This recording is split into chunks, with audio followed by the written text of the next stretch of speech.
Ya estamos en el primer café, una nueva mañana en cooperativa, comenzando esta jornada. Y bueno, le contamos que frente a crisis de corrupción como el caso de la presidenta Dilma Rousseff en Brasil y en nuestro país, el escándalo desatado por las platas políticas, ¿cómo fortalecemos la democracia? De esta materia trata la conferencia Transparencia y Probidad en Chile, avances y desafíos. Encuentro que inaugura el año académico de Ciencia Política y Relaciones Internacionales de la Universidad Alberto Hurtado. Cambia el mundo, Universidad Alberto Hurtado. Ya estamos en el primer café, una nueva mañana en cooperativa, con los señores Ernesto Ottone, director de Cátedra, Globalización y Democracia de la Universidad Diego Portales, doctor en Ciencias Políticas de la Universidad de París y que amenaza para el próximo miércoles. Amenaza a la Universidad Católica. Amenaza, sí. Wanderito. Podemos llegar también a los 23. Sí, punto. Ahí estamos, contentos con los muchachos. Están urdiendo, ¿cómo lo harán? Luis Larraín se defiende, director ejecutivo de Libertad de Desarrollo, con dientes, uñas y muelas para este primer lugar que los coloca expectantes para transformarse en campeones. Hola, buenos días, Sergio. Sí, muy contento por una parte y esperanzado de mantener ese lugar. Es un final de campeonato muy disputado con equipos que lo han hecho bien, así es que ahí estamos. Ni con Sapolio se le puede borrar la sonrisa a Luis Larraín. Qué antiguo eso, ¿eh? Eso es muy antiguo. Con Sapolio. Demasiado antiguo. Demasiado antiguo. Sapolio, Perlina, Radiolina. Claro. Las dijo todas Sergio Campos, ¿eh? Claro. Las recitó una por una. Estamos aquí abriendo los ojos de Patricio Zapata, que no conoce esos productos, es muy joven. Claro. Pero es abogado constitucionalista, decano de la Facultad de Derecho de la Universidad de las Américas, presidente del Centro de Democracia y Comunidad. ¿Dónde están los rojos de Santa Laura, todo esto? Bueno, llevamos 2 fines de semana seguidos sin perder. Porque no hemos jugado. Oye, en una de esas, Sergio, tenemos una final de campeonato de primer café, porque yo entiendo que con las nuevas reglas, si hay igualdad de puntaje al finalizar el campeonato, Es un partido da de lo definición. mismo la diferencia de gol, Claro. sino que hay partido de definición, que es una cosa más bonita, porque yo creo que la diferencia de gol es una cosa más complicada. Así que vaya a ver si tenemos aquí a Lucho y a Ernesto engarzados ahí en una tremenda disputa. Claro. Por el título. Podríamos tener un árbitro de la Unión Española. Porque nosotros claramente estamos como a 20 puntos de distancia, así que no. Oye, toda esta alegría y optimismo que se observa en el mundo deportivo, en el campo político, no sé cómo lo verán ustedes, pero el fin de semana estuvo plagado de encuentros, reuniones, cambios de directiva, otros conservan su directiva. La Democracia Cristiana cambió al presidente, Jorge Pizarro, y entra Carolina Goich, la joven senadora por la región de Magallanes, que ya era vicepresidenta de la colectividad política, pasa al frente después de la renuncia indeclinable de Jorge Pizarro, que sorprendió a muchos. Y tenemos por otra parte al Partido Comunista, que reeligió a Guillermo Tellier en la cúpula de ese partido después del 25º Congreso. Bachelet le envió carta, decía el PC ha sido determinante en la buena marcha de nuestro gobierno. Y bueno, hay mucho que hablar sobre esto, o poco, no sé, ¿qué dicen ustedes? ¿Cómo ven este panorama? Luis Larraín, desde la vereda de enfrente, estos movimientos que han ocurrido en estos dos partidos de la nueva mayoría. Bueno, más en uno que en otro. En definitiva, yo creo que más allá de la trinchera política donde se esté o del lado donde se esté, creo que la política en general está sometida a una situación bastante compleja, a mucho cuestionamiento por parte de la población. Esto es un fenómeno que estamos viviendo en Chile, no solamente en Chile, hay que decirlo. En muchas partes del mundo hay un cuestionamiento importante a los partidos políticos, los niveles de apoyo o de popularidad de los políticos andan bastante por el suelo. Y yo creo que cuando hay ese tipo de situaciones, hay que tomar medidas, y algunos las toman, algunos antes, otros después, pero en definitiva no se puede tapar el sol con un dedo. En el caso de la Democracia Cristiana, todos sabíamos que el senador Pizarro había sido cuestionado, más allá de de la responsabilidad que pueda tener él o sus hijos en actos de financiamiento de la política. Desgraciadamente hemos entrado también en un ambiente muy cuestionador donde se señala a una persona y muchos la presumen culpable inmediatamente. Entonces, en ese ambiente, desde el punto de vista de la conducción de un partido político, me da la impresión de que se le hacía difícil a él.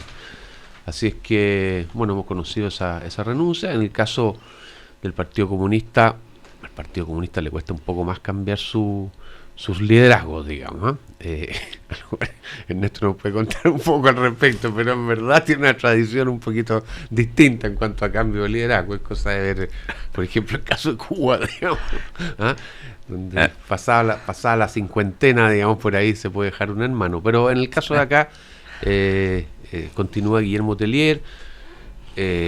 La presidenta ha dicho una frase que yo creo que le sobró una palabra, nada más.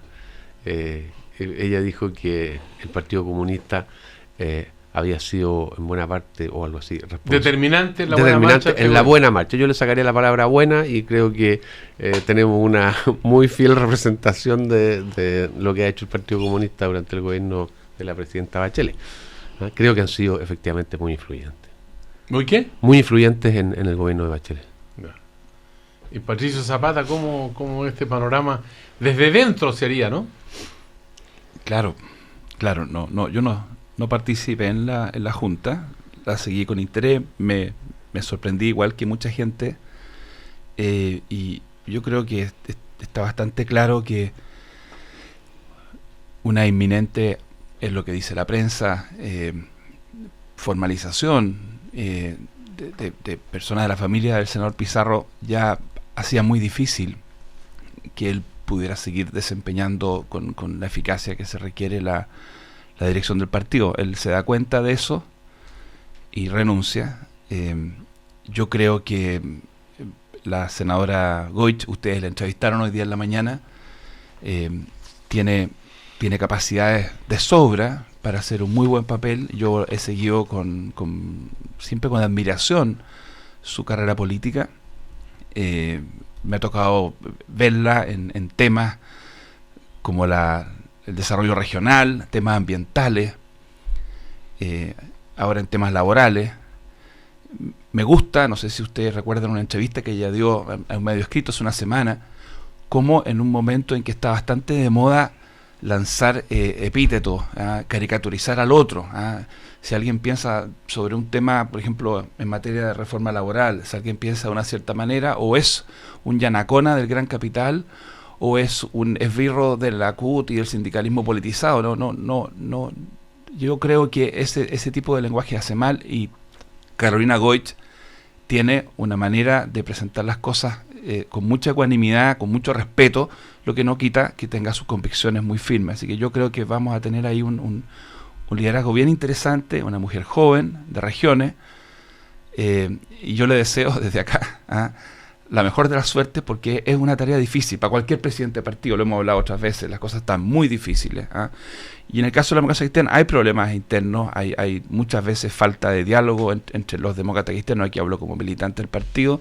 Yo espero que ella contribuya con su modo de ser a que vayamos trabajando con más coordinación. La democracia cristiana ha tenido diferencias siempre. Si uno ve la historia de la Falange desde su fundación, siempre hubo grupos internos. Eso no es el problema ni lo novedoso. Lo interesante fue que durante buena parte de su historia había un ethos común, había un proyecto común, había una fraternidad que permitía que esas diferencias se procesaran. Por supuesto, hay un momento de la historia en que ya no fue posible arbitrar esas diferencias y se fue el MAPU, pero en general siempre hubo tendencia. Entonces lo que yo siento que hoy día le pasa a mi partido, a la democracia cristiana, es que las diferencias que son legítimas, que son razonables sobre los distintos temas, no están siendo encauzadas por un proyecto común bien perfilado, y eso hay que volver a perfilarlo, y por una ausencia de fraternidad, que fue algo históricamente muy importante. Saber escucharnos, saber respetarnos. Y yo espero que, y creo que va a ser así, que Carolina Goich va a hacer una contribución en ese sentido. Y sobre el Partido Comunista, muy corto. Es cierto, no hubo cambio en la conducción máxima, pero yo veo en la prensa una cosa interesante, y quizás Ernesto puede tener más elementos. Para la elección del Comité Central, salieron figuras señeras del Partido Comunista. Jorge Insunza no fue reelegido, Garde Martori, Mireya Baltra. Yo no sé si no se presentaron o se presentaron y fueron derrotados. Y entraron liderazgos más jóvenes como Daniel Jadue, el alcalde de Recoleta, como Camila Vallejo. Entonces hay que poner atención. Cariola también. Yo no tengo los antecedentes exactos si esto fue una cuestión, digámoslo así, convenida, en que simplemente ya no se postularon estos viejos dirigentes políticos con una gran trayectoria, o hubo un cambio político con derrotas y victorias, ¿eh? Y me da la impresión que no es exactamente lo mismo lo que representa Jorge Insunza y lo que representa, por ejemplo, Daniel Jadue, ¿eh? Pero claro, no tengo suficientes elementos, es algo que uno podría empezar a preguntar e investigar en las próximas semanas, porque una cosa es la presidencia del partido y otra cosa es el Comité Central. Ya, pues Néstor Tone, que en un momento importante de su vida vivió esa experiencia interna, ¿cómo lo ve ahora desde afuera? Oye, ¿me permites un segundito antes de entrar al análisis? A propósito de la Cátedra de Globalización y Democracia, mañana va a estar Maurizio Ferraris en la cátedra, de un filósofo de Turín. Él es un gran filósofo en ascenso en el mundo, y fue un discípulo de Derrida y ha escrito algunas cosas muy interesantes. Tiene un libro que se llama Goodbye Kant, entre otras cosas. Pero es un filósofo muy innovador, muy fuerte, que ha trabajado mucho los temas de la web y una interpretación filosófica sobre lo que significa esta nueva situación de las comunicaciones, etcétera. Es muy interesante, un pensamiento muy libre, muy original, y va a estar mañana Maurizio Ferrari a las 11:30 en la biblioteca Nicanor Parra. Están todos invitados, es una entrada libre y les aseguro que va a ser algo muy, muy interesante. Dicho esto, entrémosle. Mira, sobre el Partido Comunista, yo no sé, me da la impresión que por la edad de las personas que salen, es muy probable que sea una suerte de retiro también. Un cambio natural, más que una lucha ideológica, etcétera. ¿No? Me parece que son personas que ya están en una edad. Ahora, antes quedaban en el Comité Central, no sé si quedaron en un comité especial, no sé, pero me da la impresión, no tengo información, pero me da la impresión de aquello. Ahora, respecto a las posiciones del Partido Comunista, bueno, yo lo he dicho, yo creo que yo leí atentamente la convocatoria del Congreso del Partido Comunista, y es una convocatoria bien especial, porque tú ves un partido que estuvo muchos años. Tú tienes que imaginarte lo siguiente, Sergio, es un partido que vivió toda su vida en un mundo donde había un referente, que era la Unión Soviética, como referente internacional, un sistema al cual se pensaba como referente, que era el socialismo real, y todo eso desapareció. Se tenía una doctrina, que era el marxismo-leninismo, que hoy día no existe como una doctrina real con capacidad de interpretación del mundo. Entonces es un partido que tiene una historia larga en Chile, que tiene virtudes y que también arrastra todos estos años en que estuvo en posiciones muy ultristas, antes de asumir un camino de inserción fuerte. ¿Tú te refieres a todas las formas de lucha de 1980? Claro, yo me refiero desde esa decisión hasta muchos años después, que era la visión prácticamente de comparar los gobiernos de la Concertación como una continuidad en términos de la dictadura, esta confusión entre neoliberalismo y economía de mercado, todos esos elementos. Entonces es un partido que no tiene un pensamiento muy, muy claro al que aferrarse en relación a los cambios, etcétera. Es decir, vive entre un espíritu revolucionario y una práctica reformista, y esta práctica reformista, claro, la estira todo lo que puede, y yo creo que esos problemas están vigentes, y están vigentes al interior del partido, entre quienes traen un poco la cultura del viejo partido, de este partido, que era el partido de Recabarren, de Elías Laferte, de Corbalán, etcétera, que era un partido ligado a los sindicatos, y una visión donde hubo una cierta ilusión con el chavismo en un momento determinado en el Partido Comunista, fuerte. ¿Ah? Entonces es un partido que está ahí, que está con una ebullición, yo creo, interna muy, muy fuerte, y que tendrá que encontrar su destino. ¿Ah? Yo creo que todavía hay una ebullición que no se decanta en alguna dirección. Por lo tanto, a mí me parece bueno que sea un partido que esté inserto en la democracia, y claro, también tiene elementos de populismo, tiene esta herencia de ultrismo, tiene todas estas cosas. Habrá que ver cómo evoluciona esto en el futuro.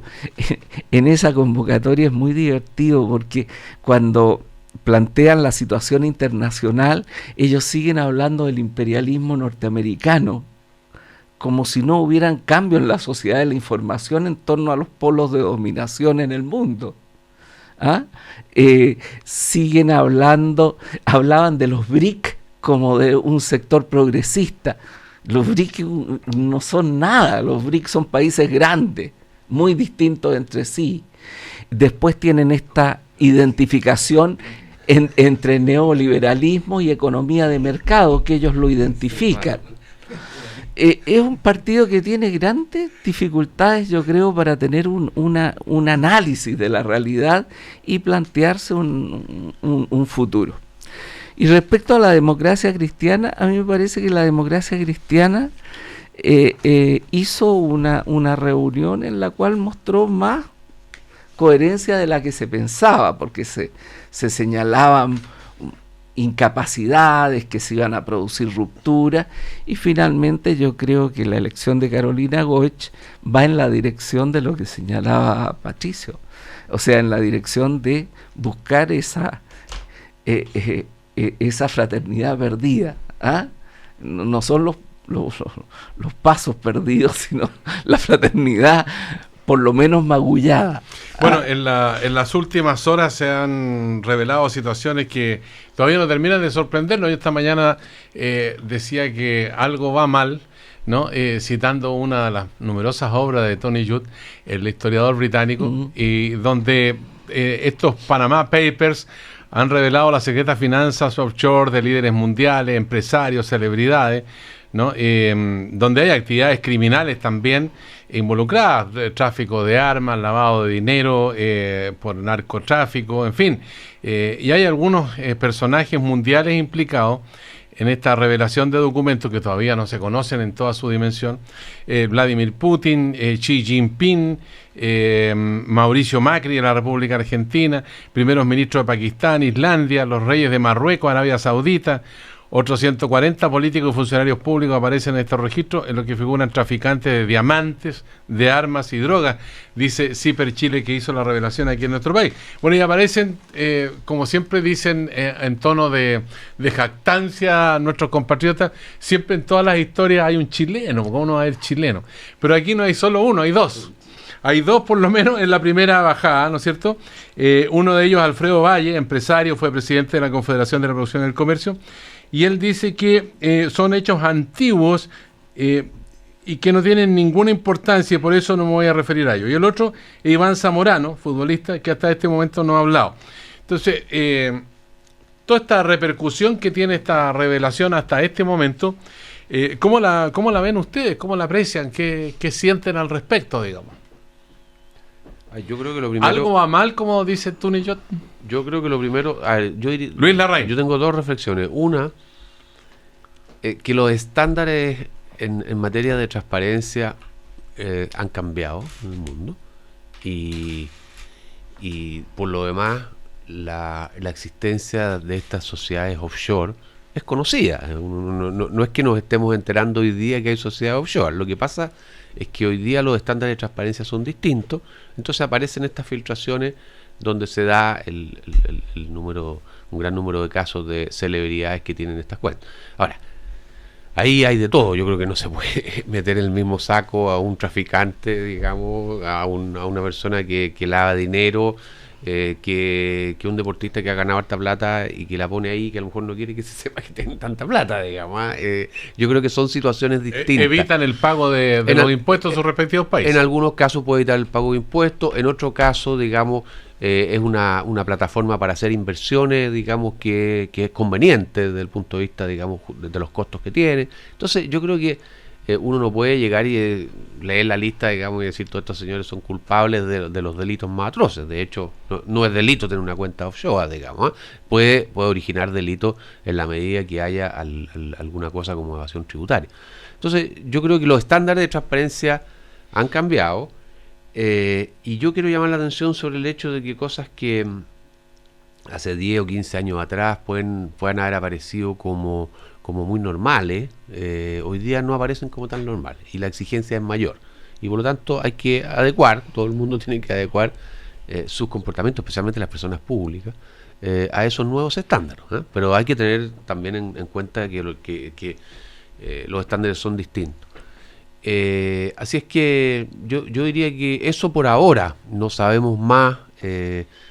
Aparecen personas, en general personas que tienen dinero, lo que es más o menos evidente, digamos, o que ocupan posiciones en las cuales aparentemente no les resulta cómodo que se conozca, digamos, la cantidad de dinero que tienen.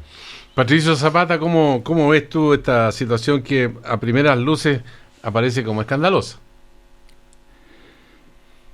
Yo creo que el dato más fuerte, porque yo creo que la historia de acumulación de dinero, ocultamiento de ganancias, es una historia larga. Lo que es fuerte, a mi juicio, es que hoy día exista la posibilidad de que el planeta completo acceda a bases de datos muy completas. No sé, hablaba en la mañana de 11 millones de archivos.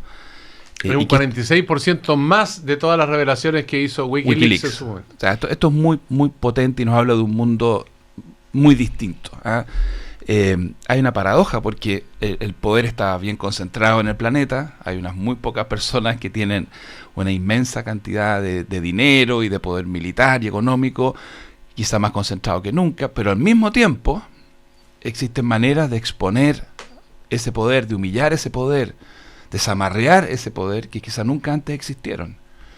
Es muy fuerte vivir este momento histórico y ver que la prensa tiene la capacidad de arriesgarse y desafiar estos poderes. Entiendo que un consorcio de no sé cuántos, 100 diarios, algunos bien prestigiosos, entonces una cosa que está respaldada por... Estoy de acuerdo con Lucho, no todo es igual, no todo es lo mismo,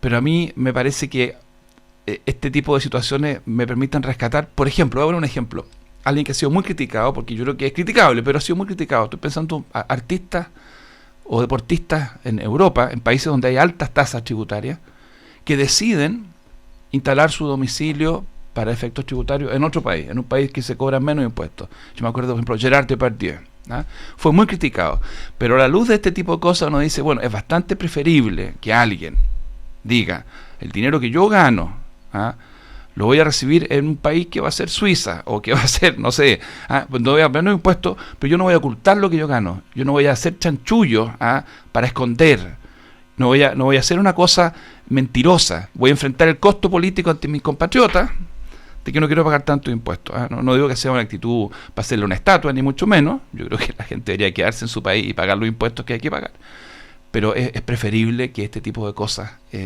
Sí, sobre todo cuando te vas a vivir cerca de la frontera. Claro. Bueno, BBC Mundo, que es uno de los participantes también de esta investigación, habla que las revelaciones de los millones de documentos filtrados pertenecientes a la firma legal panameña Mossack Fonseca, los llamados Panama Papers o documentos de Panamá, podrían ahogar a los lectores en un mar de términos y frases confusos. Se escondían verdaderos dueños del dinero y el origen de los fondos, además de intentar evadir impuestos sobre esos activos. Ese es parte, digamos, de un reportaje bastante ¿Me permite, amplio. Sergio? Pero cómo no, pues, yo quisiera analizarlo desde otro punto de vista. Quisiera analizarlo del punto de vista de la existencia de los paraísos fiscales. La pregunta es, ¿es obligatorio para la economía mundial tener paraísos fiscales? Y la respuesta es no. Tanto así que el G20, después de la crisis del 2008, del 2009, inició toda una actividad para la supresión de los paraísos fiscales y se logró el control de algunas cosas fuertes. Se realizó cambios en la legislación de Suiza, se realizó algunos cambios en la legislación de Luxemburgo, pero el viejo secreto bancario, sagrado, etcétera, y posteriormente esa situación se estancó porque hay muchos intereses muy fuertes de muchos lados por mantener estos paraísos fiscales. Entonces, y ahí se cruza la economía y la política también, y el crimen, ¿no? Que no es lo mismo. O sea, yo estoy de acuerdo con lo que dice Luis, no metamos todo en lo mismo, pero en los paraísos fiscales se produce una situación así. Y esto, tú sabes, hay unas islitas en Europa, o sea, esto no es una cuestión de las Islas Caimán, etcétera. Esto está en el centro también de Europa, está en islas cercas de Gran Bretaña.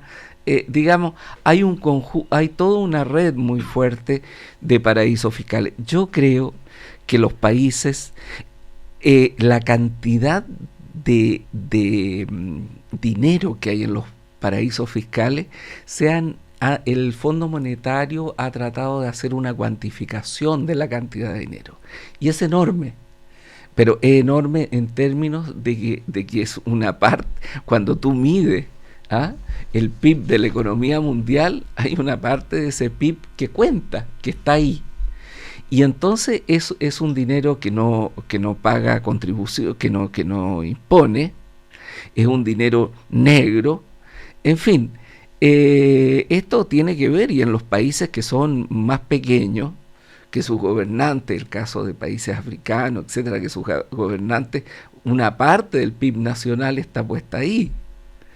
Entonces, el tema para mí de fondo es el tema de la existencia de los paraísos fiscales. Yo creo que cada vez más los organismos internacionales, tanto los de Bretton Woods como los de Naciones Unidas en general, deberían hacer un esfuerzo y llegar a acuerdos que vayan disminuyendo el rol de los paraísos fiscales, de tal manera que no se produjeran estas situaciones y que toda la economía pasara a ser una economía formal, conocida.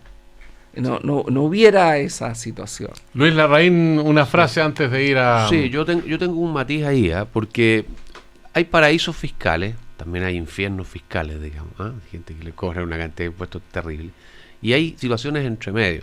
La controversia que se ha planteado, que yo creo que es legítima, por ejemplo en la Unión Europea, es si puede haber, y a mi juicio sí debe haber, competencia en materia de impuestos, competencia de los estados, en que un estado decide, yo voy a cobrar menos impuestos que este otro estado, digamos, y el estado que cobra más caro sufre algunos perjuicios por eso, porque efectivamente la gente mueve más el capital hacia aquellos lugares Ahora, el paraíso fiscal, entre comillas, es un caso extremo de eso, digamos, en que prácticamente no hay cobro de impuestos y por lo tanto se presta para situaciones que hemos visto, digamos, en que se movilizan grandes cantidades de dinero para allá.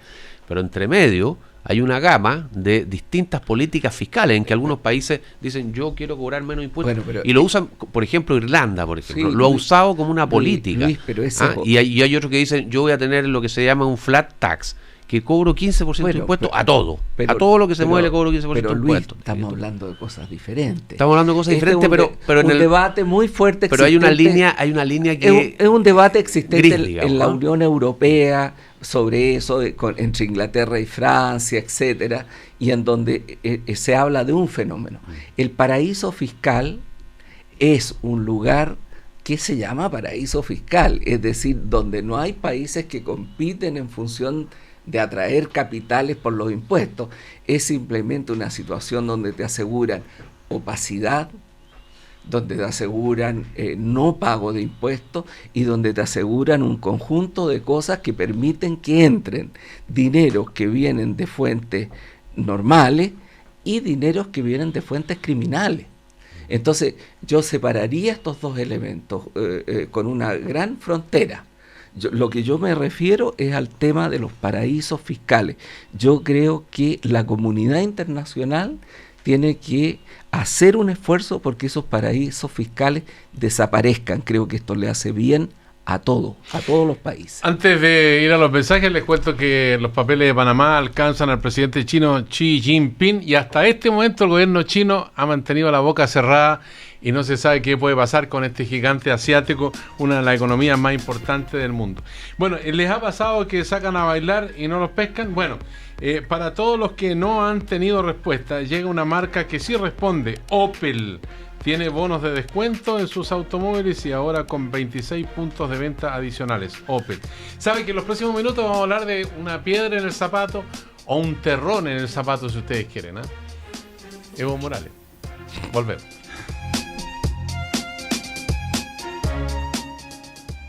Estudios sociales, gobierno, ética y desarrollo humano.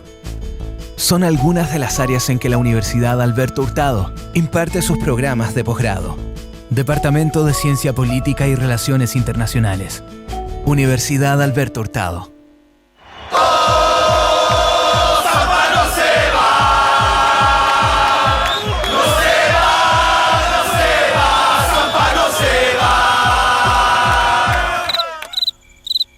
Por todos esos fans que nunca tuvieron respuesta, llega una marca que sí responde.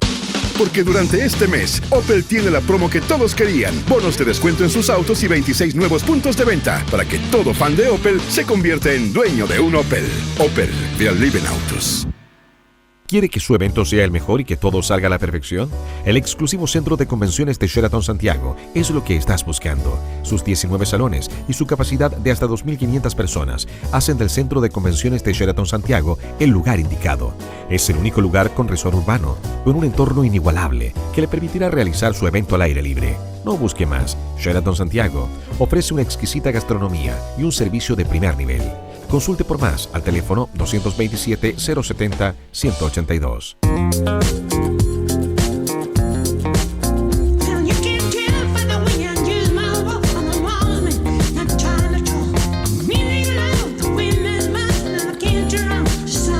Loto presenta Jubilazo, 1 millón mensual para los mejores 20 años de tu vida.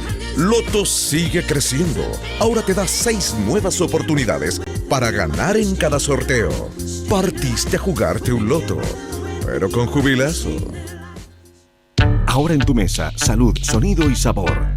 Sal líquida Tatio, 0% sodio. Sí, líquida y sin sodio. 2 grandes ideas juntas en un práctico envase con dosificador spray. Para sazonar tus ensaladas como nunca antes. Y con todos los beneficios del potasio. Ayuda a eliminar el exceso de sodio, a disminuir la presión arterial. Mejora el funcionamiento renal y más. Una idea 100% chilena y 0% sodio. Sal líquida Tatio. Tradicional. Más salud, buen sabor. Lo importante, lo fundamental, lo que queda del día. El mejor resumen de la jornada para llegar a casa informado. Lo que queda del día en Cooperativa. De lunes a viernes desde las 18 horas. Junto a Mauricio Bustamante y Paula Bravo. A continuación, escucharás el mensaje más simple del día. Si quieres canjear tus dólares Visa en cualquier línea aérea, Canjea tus dólares Vice en cualquier línea aérea. Dólares Vice. Tienes la libertad de elegir. Canjea tus dólares Vice y paga el total o parte de tus pasajes en cualquier línea aérea y destino. Simple. Entra a vice.cl y conoce más acerca de dónde aplicar tus dólares Vice. Banco Vice. Simple para ti. No dejes pasar más tiempo. Mejora tu vida sexual hoy. Men's Quality, centro médico experto en salud sexual masculina. Porque la disfunción eréctil y eyaculación precoz solo son problemas si no buscas respuestas. Llama hoy mismo y encuentra la solución médica para mejorar tu vida sexual. Y en abril, aprovecha el 25% de descuento en tu consulta y 10% en tratamientos médicos. 10 años de experiencia nos avalan. Men's Quality, expertos en salud sexual masculina. Visítanos en www.mensquality.cl y agenda tu hora al 600-633-3333 o vía WhatsApp. Cámara Chilena de la Construcción. 13 grados.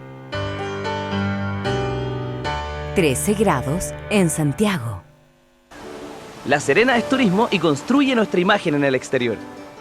Temuco es agricultura y construye el abastecimiento del país. Puerto Montt es pesca y construye el prestigio de nuestros productos del mar. Porque construir Chile es obra de todos. Los constructores llevamos 65 años aportando al desarrollo del país. Cámara Chilena de la Construcción. Obra de constructores. Obra de todos. Cooperativa. 25 minutos para las 10. 25 minutos para las 10. Seguimos ejercitando la buena costumbre de opinar. El primer café continúa. Una nueva mañana en Cooperativa.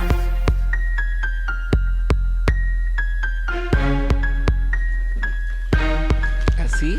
Se me perdió la carpeta. Nadie se mueva. Acá está la carpeta. Estamos con luz roja. No, yo le advierto a Sergio que estamos al aire porque no puede decir una palabra fea. No vaya a decir alguna cosa. Bueno, les ha pasado que sacan a bailar y no los pescan. Bueno, para todos los que no han tenido respuesta, llega una marca que sí responde. Opel tiene bonos de descuento en sus automóviles y ahora con 26 puntos de venta adicionales. Opel. Y tenemos un resultado de una encuesta que dice que aumenta significativamente el rechazo de los chilenos a la demanda marítima boliviana. Solo un 5% cree que hay que dar una salida soberana al mar y un mayoritario 55% está por no darles nada.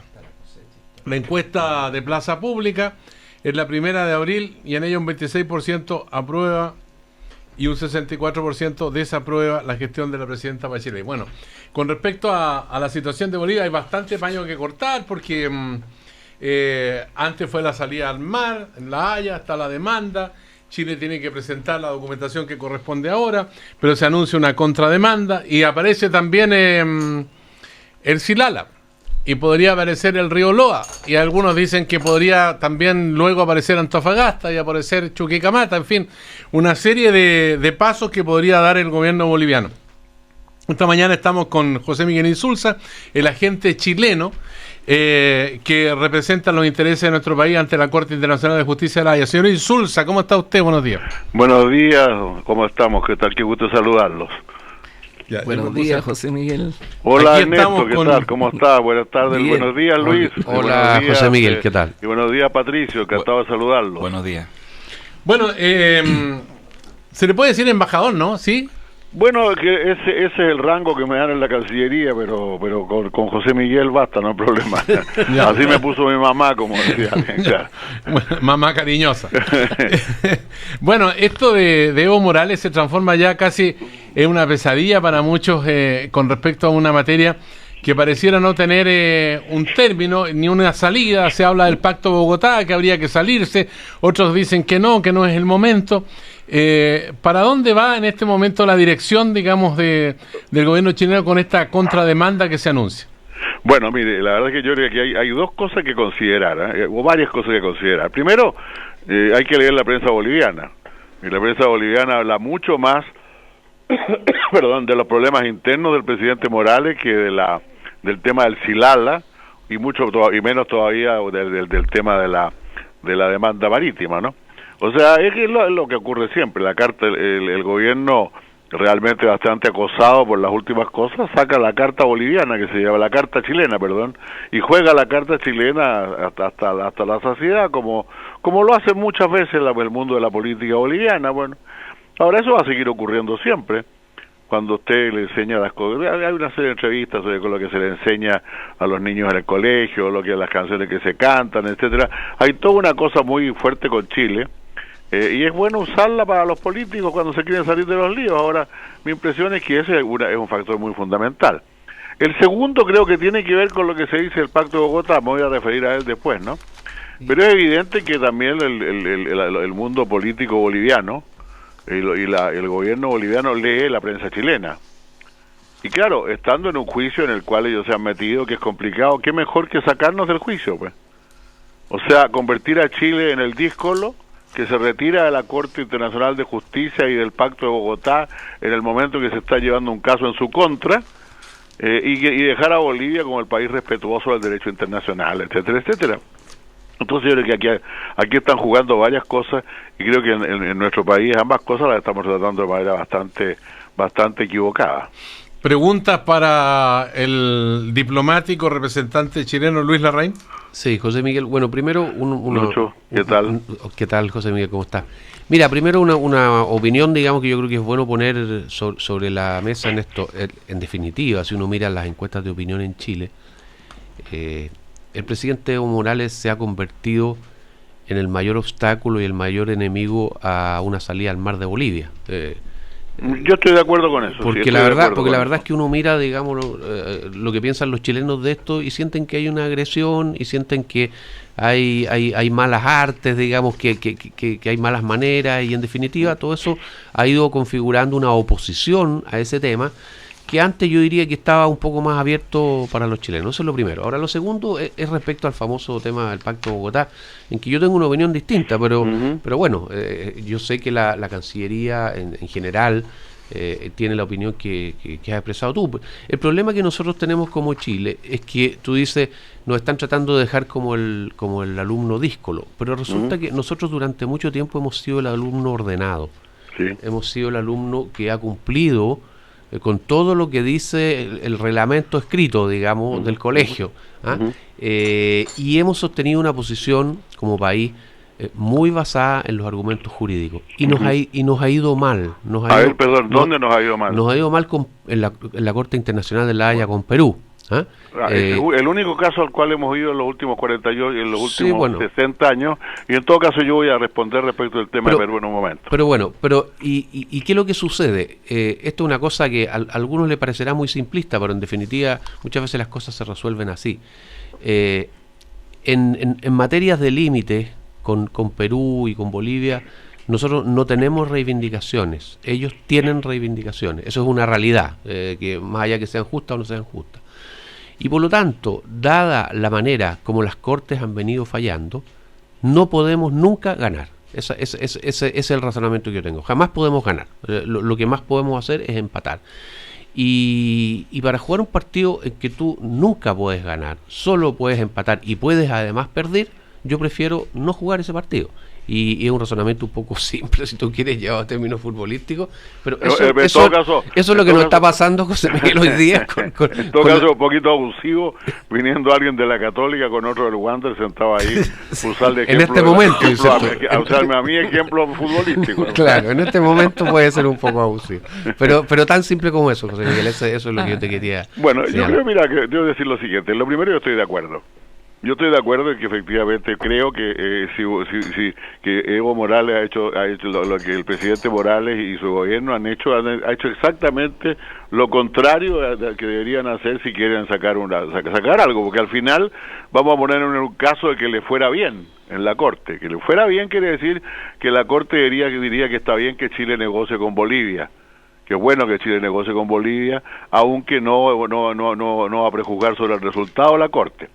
Ahora, eso significa sentar una mesa Chile y a Bolivia, y desde luego sería bien difícil que nosotros nos sentáramos en la mesa después de todas las barbaridades que han dicho sobre nosotros. Entonces ese es un problema complicado para ellos. Y muchos bolivianos se dan cuenta, si ustedes se leen la prensa boliviana, hay muchos que plantean eso.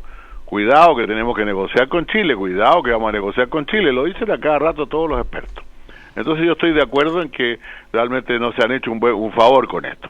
Segundo, yo creo que nosotros somos efectivamente, y nos ha ido bien, siendo un país respetuoso del derecho.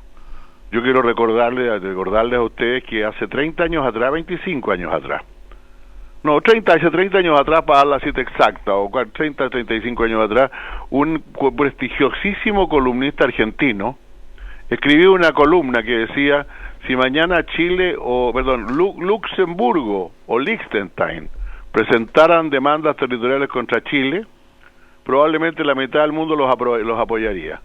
El resto se quedaría callado, porque estábamos completamente aislados en el mundo. Hemos llevado adelante una política exterior que nos ha colocado en todos los escenarios mundiales, que nos ha abierto mercados en todas partes, con los cuales tenemos acuerdos comerciales en todo el mundo.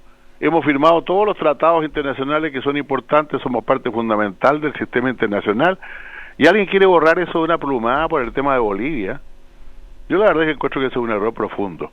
Y enseguida, una cosa más, respecto de Perú. Claro, el juicio sobre Perú, quiero recordarlo, era sobre si los convenios pesqueros con Perú de los años 50 valían o no valían como límite. Chile decía que valían, Perú decía que no valían. Y la Corte dijo que valían. La Corte nos dio la razón. Nosotros ganamos el juicio con Perú. Modificó de las 90 millas para adelante. Ya. De 90 millas de marítima para adelante. Si hubiéramos perdido el juicio, como dice Luis, tendríamos la costa chilena, parte importante de la costa chilena ahora sería peruana. Claro, pero perdimos... no ganamos perdimos todo, territorio marítimo. No ganamos 100%, para volver al tema futbolístico, no ganamos 5-0, ganamos 3-1 más o menos. 5-4. Tampoco, 5-4. Yo creo que perdimos 3-1. Tenemos una discrepancia fuerte en eso. Ernesto Tone para José Miguel Insulza. ¿Cómo no? José Miguel, del análisis que tú realizas, yo estoy muy de acuerdo en el sentido siguiente. Yo creo que donde estamos cometiendo un error muy fuerte es en una suerte de no está bien dicha la palabra, pero de bolivianización de nuestra política internacional. Es decir, donde aparecemos volcados a lo que va a decir Evo al otro día. Y Evo va a seguir diciendo barbaridades, porque tiene una lógica interna. Él está usando la política internacional como una variable de la política nacional. Entonces, él está en eso. Ahora, el problema es que tú describías todo lo que hemos avanzado en política internacional, y yo creo, por eso yo soy partidario de respetar de no salirnos de los tratados, porque me parece que Chile tiene que mirar esto desde su política internacional, y su política internacional, la de Chile, la que ha hecho avanzar a Chile a ocupar su rol en el mundo, ser ejemplificador, es precisamente la de ser un partidario del imperio del derecho en las relaciones internacionales. Eso lo aplicamos en Irak, lo hemos aplicado en todas las cosas en las cuales, y un país del porte de Chile, del peso de Chile, etcétera, son países que necesitan una existencia jurídica internacional fuerte. Ahora, lo que yo creo es que nosotros, pero a eso es más bien como una pregunta que yo te hago, es que a mí me parece que nosotros, el tema de conversar con Bolivia es lo que hemos hecho siempre. A nosotros, si de algo no se nos puede acusar, es de no haber conversado con Bolivia, no haber negociado con Bolivia, no haber buscado puntos de acuerdo. Y bien sabemos que el tema de la soberanía, yo no sé si yo me puedo meter en esto porque no tengo una responsabilidad como la tuya, pero el tema de la soberanía está estrictamente ligado a Perú, es decir, estrictamente ligado a lo que históricamente Perú se ha opuesto cada vez que han surgido estos planteamientos. Sí. Pero lo que te quería decir finalmente era de hacer un esfuerzo nosotros, porque los bolivianos dicen, y hemos conversado, los chilenos se han opuesto a esto, se han opuesto. Yo creo que habría que desclasificar gran parte de las conversaciones nuestras con Bolivia, de tal manera que se vea la voluntad que ha existido por parte de Chile en esto. Y segundo, no transformar esto en el centro de la política internacional de Chile. Ya, Patricio Zapata, pregunta para José Miguel Insulza para que pueda contestar a los dos. Gracias. Patricio Zapata, por favor, José Miguel Insulza está escuchando. Hola, José Miguel. Hola, Patricio, ¿qué tal? Bueno, partiendo de lo que constatabas tú y Luis, cuando se haga el balance histórico, yo creo que Evo Morales va a tener que responder al hecho de que las posibilidades que había hace 15 años de algún tipo de debate político a nivel de gobierno y de Estado, hoy día es casi imposible, porque tenemos una opinión pública chilena absolutamente alienada frente a cualquier posibilidad y eso va a ser el resultado del pan para hoy y hambre para mañana de Evo Morales. Ahora, yo quiero enfatizar lo que decía Ernesto. En este último round hubo gente de nuestra Cancillería que el día antes del Día del Mar de Bolivia, empezaron ya a decir, bueno, ¿qué es lo que va a decir Evo Morales? O sea, yo creo que así como en Bolivia se juega a veces la carta chilena para ganar votos, tenemos que hacer todo lo posible por evitar que entre nosotros usemos la carta boliviana, porque es muy tentador con un 95% de la gente indignada con Evo Morales que se use aquí en Chile la carta boliviana. Así me gusta la manera en que tú lo planteas. Esto es una cuestión estratégica de 30 años, de país, de Estado, no despeinarnos, pero la tentación existe y creo que en ese sentido tenemos que seguir trabajando con harta seriedad en evitar la tentación de pegarle a Morales para ganar votos.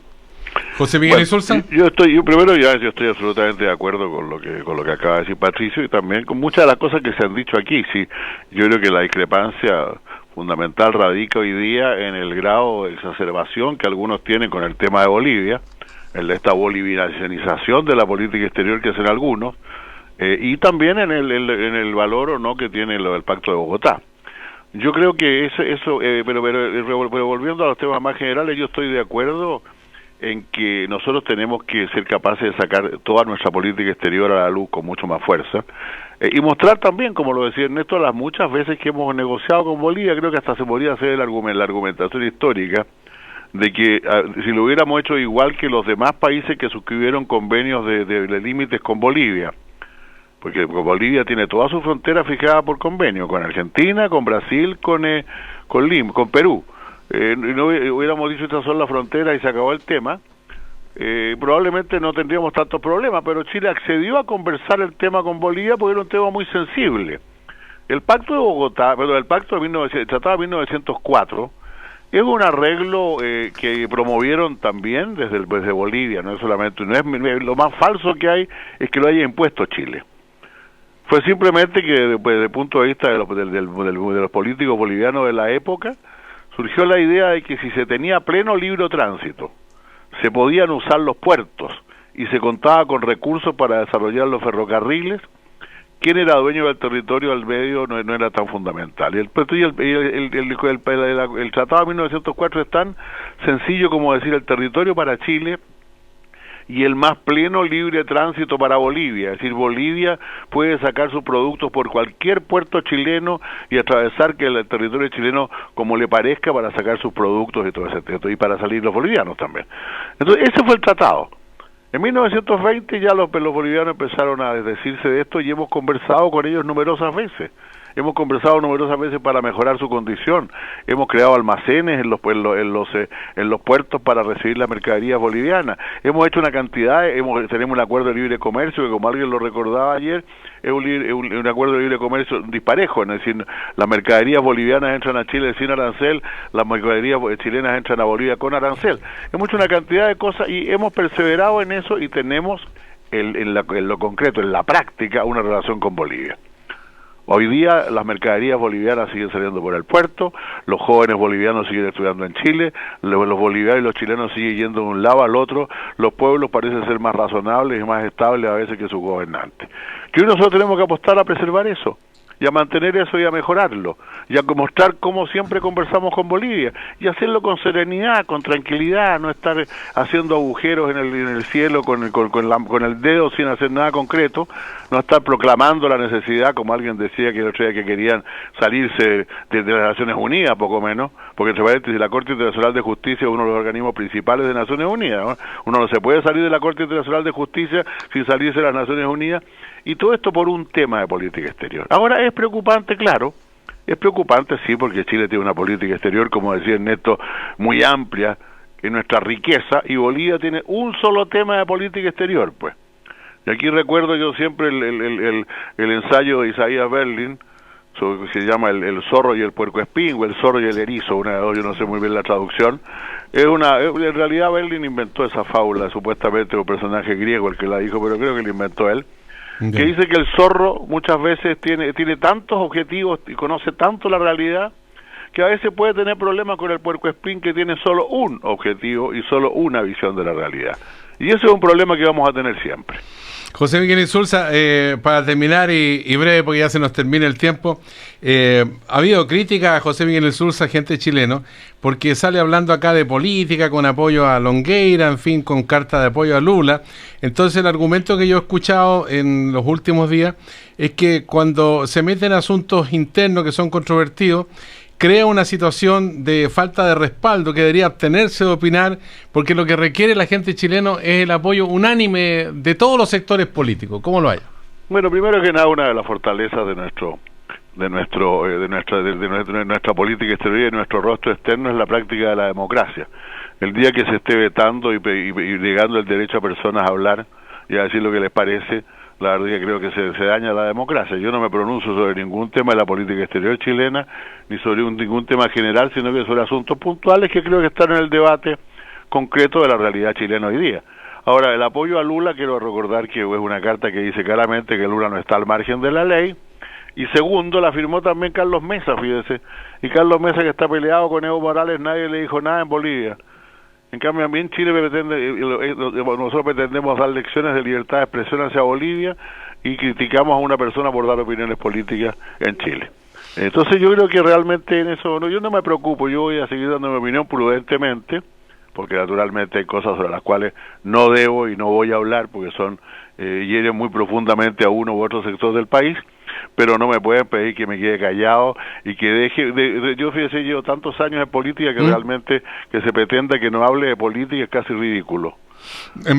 Cuando un embajador en la OEA de otro país me criticó por decir algo sobre Chile, el embajador de Chile, que era del gobierno de Sebastián Piñera, le dijo, mira, esos temas los arreglamos entre nosotros y sería muy raro que José Miguel Insulza no hablara de política en Chile. Ojalá tuvieran esa conducta todos. Embajador José Miguel Insulza, gracias por conversar con nosotros. Primer café, nueva mañana en Cooperativa. Que tenga un buen día. Muchas gracias, Sergio, que le vaya muy bien. Muchas gracias José Miguel. Hasta luego. Chao, Ernesto. Adiós. Chao. Un minuto para el final con respecto a los familiares de las víctimas de tsunami que están compareciendo ante la justicia para impedir la suspensión condicional del proceso, una situación que viene del 27F 2010. ¿Opiniones de los cafeteros de esta mañana? Luis Larraín. Un minuto para cada uno. No, ya hablamos del tema. Yo en su oportunidad manifesté que la actitud del fiscal de este caso, que ha sido muy proclive a lograr un acuerdo con parte de los acusadores, no es la misma actitud que se ha visto en todos los fiscales de los casos más connotados. Y estamos viendo que tiene también sus problemas y sus detractores, porque efectivamente es muy difícil dejar contento a todo el mundo. Y en definitiva, yo creo que los tribunales, primero los fiscales y después los tribunales, ojalá como elemento fundamental de su acción, deberán considerar que lo más importante es que se haga justicia, y ojalá se haga justicia en este caso. Yo más no tengo que decir. Un minuto para Ernesto Tone. No, yo considero que hay que dejar trabajar a los fiscales tranquilos. Esto es una cosa que nosotros hemos venido repitiendo siempre en el programa. Los fiscales tienen su tarea que realizar, y yo creo que es necesario que lo hagan, y yo creo que es muy peligroso cuando se entra análisis de cada punto, de cada cosa que se realizan, y se habla de los desequilibrios y de esto. Yo creo que los fiscales tienen que trabajar tranquilamente y hacer su labor, punto, y respetar esa labor. Patricio Zapata, su minuto de confianza. Mira, aquí hay que compaginar dos cuestiones que a veces entran en tensión. Yo me pongo en el lugar de las familias, o sea, no puedo ponerme en el lugar de las familias porque es imposible, pero trato de ponerme en el lugar de alguien que perdió a un hijo, una hija, una mamá, y siente que eso se debe a una mala información, se debe a una negligencia, y yo creo que un sistema que le permite a esa familia expresar ese sentimiento es un sistema humano. Yo creo que aquí hay una dimensión humana. Las familias hoy día van a hablar una tras otra, le van a hablar al juez y le van a decir por qué piensan, probablemente la mayoría le va a decir por qué piensan que hay que seguir adelante. Por otra parte, tenemos a un sistema que hace una evaluación de que no van a haber condenas, porque aún en el caso que se logre, digamos, acreditar culpabilidad, no van a haber prisiones, porque no corresponde al tipo de delito que está tipificado, porque estamos en un Estado de Derecho. En un Estado de Derecho hay reglas. Entonces, tú tienes por un lado el corazón, digamos, palpitante de seres humanos con un dolor, y reglas que son necesariamente impersonales, que pueden parecer incluso frías. El fiscal está haciendo su trabajo, él no puede, creo yo, simplemente para caerle bien a una persona, alentar una expectativa que no va a poder cumplir. Ir a juicio para que después de 6 meses de juicio terminemos con que no hay condena y nadie va a la cárcel, porque no está dentro de las posibilidades jurídicas de nuestro sistema. Creo que también es una forma de faltarle respeto a las familias. Yo creo que cuando el fiscal les dice este es el mejor arreglo posible que se puede obtener para ustedes y para la comunidad, está respetando el dolor de esa familia de una manera muy, muy profunda, que claro, hoy día esas familias tienen la oportunidad de decirle al juez que no lo quieren, el juez va a decidir, lo va a confirmar la Corte de Apelaciones. Ese es el sistema que tenemos con esa atención. No es nada de fácil, es bien complejo, y lo peor que uno puede hacer, creo yo, es mirarlo desde el punto de vista simplista, de que el fiscal no tiene sensibilidad, de que no está comprometido con la verdad, de que no está comprometido con la justicia. Yo creo que eso es una mala manera de ver el problema. Señores, Patricio Zapata, Luis Larraín, en estos tones, sigan disfrutando de sus triunfos, mantengan la expectativa para lo que viene en el plano deportivo, que tengan un buen comienzo de semana sobre todo. Muchas gracias. Oye, a propósito de vecinos, tenemos elecciones en Perú el próximo domingo, así que el próximo lunes vamos a estar comentando quiénes pasan a segunda vuelta. Ya, para que no saquemos un conejo del sombrero entonces. Hasta la vista.